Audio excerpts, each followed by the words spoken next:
Afghanistan, only 1% of rural girls are going to school.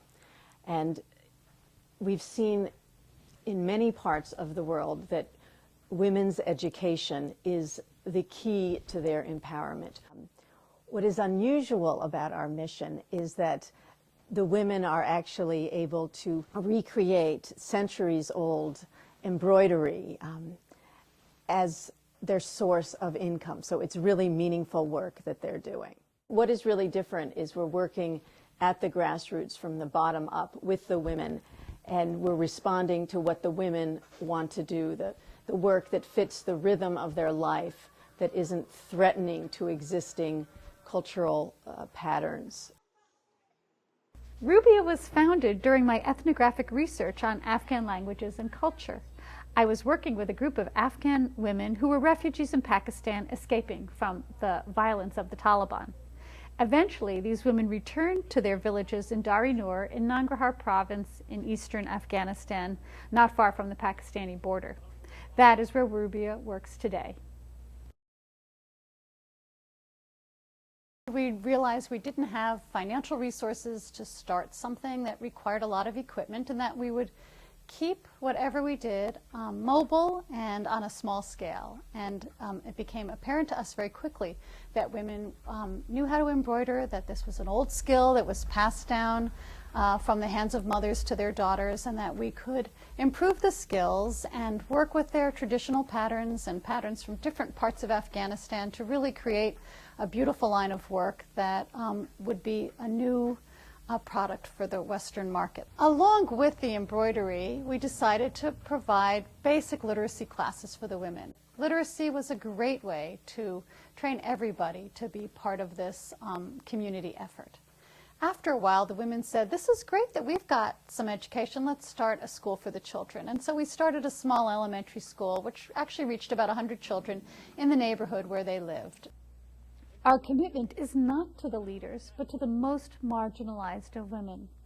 Rubia has tried to incorporate a wide range of members of the community into its programming. For example, Ala Beam has been blind since a childhood illness. As a blind woman, she was unable to attract a husband and has lived her life totally dependent upon relatives for all her needs. Rubia has provided her with an income and a sense of purpose for the first time in her life. To the delight and wonder of the women in the community, she is able to sort and divide tangled silk threads to prepare them for the embroiderers to use.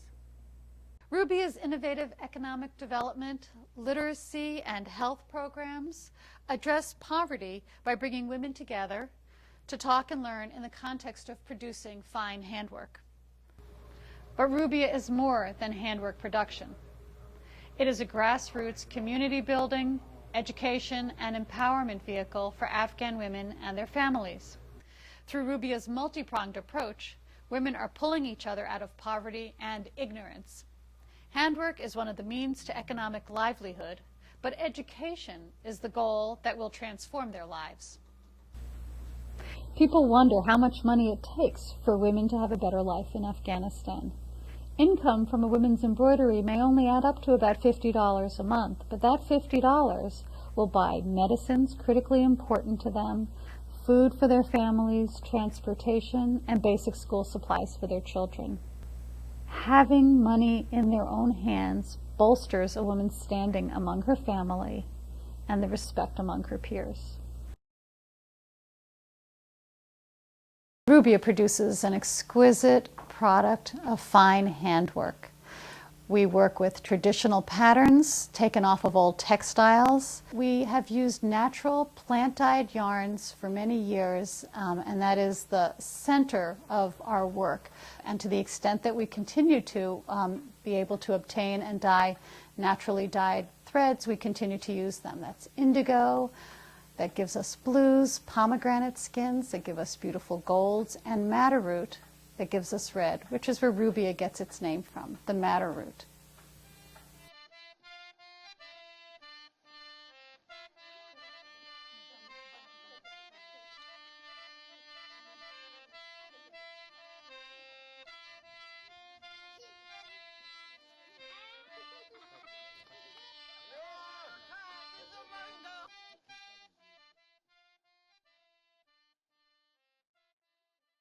especially Americans like about Rubia, is the signature on the back of the item, that there was actually one person, another human being, who signed this piece and who made this piece. And they can envision it's not just this war and world of terrorism out there, but there are humans who are working, who have families. There are other women who are living their lives and really struggling to survive. And they are actually making a connection with those women, helping them by purchasing their handwork.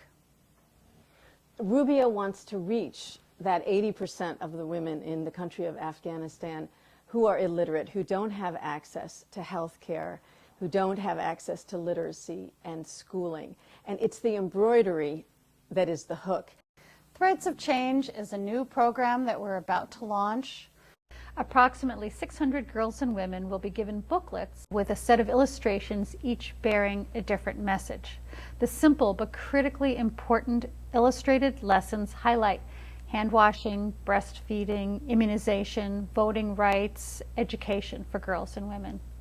The underlying idea is for women to gather together, not only to reproduce the drawings, but also to sit with a facilitator while they are embroidering these lessons and have guided discussions in a group setting about the issues that are presented in the drawings. In the process, they will need to stitch the captions in their own language, thereby reinforcing literacy alongside important life lessons. Threads of Change will be implemented initially in programs around Nangarhar province, so around Jalalabad and in Dari Nur. It may also be implemented in Farah province, we're hoping, and that would be quite an opportunity to have two very different regions of Afghanistan, one in the west near Iran and one in the east near Pakistan, implementing this program at the same time. I think what's really unique and important about what Rubia does is they are actually addressing the needs of women in their particular community. They're not trying to create a one-size-fits-all program for all of Afghan women. Taking a grassroots approach to providing assistance and really allowing Afghans to help themselves in understanding what their capacity is, what their needs are. Our organization was born in Afghanistan with Afghan people, and its flavor is very much Afghan worldview, Afghan flavor, respect for traditional values, for Afghan family lifestyle. Rubia in Afghanistan is involved in coordinating and collaborating on all of our implementation decisions. We have a pro bono law firm, a pro bono accountant who have helped us to set up mechanisms for financial oversight of all transactions in Afghanistan. They're really working within the framework and the context of Afghanistan. One of Rubia's mottos is mending Afghanistan stitch by stitch. And the reason for this motto is to really think about how the way in which any sort of help or any kind of cooperative work like Rubia is attempting to do in Afghanistan really has to happen in a slow and methodical way. And it can't be bound by or worried about what the outside politics, the outside geopolitics, if you will. But the fact that they are not seen as a threat to Afghan culture or to Islam, to the ways in which people operate their lives in this region, that actually keeps the people working on the ground for Rubia safe. They were working with this community when they were refugees in Pakistan. They were working with them under the Taliban.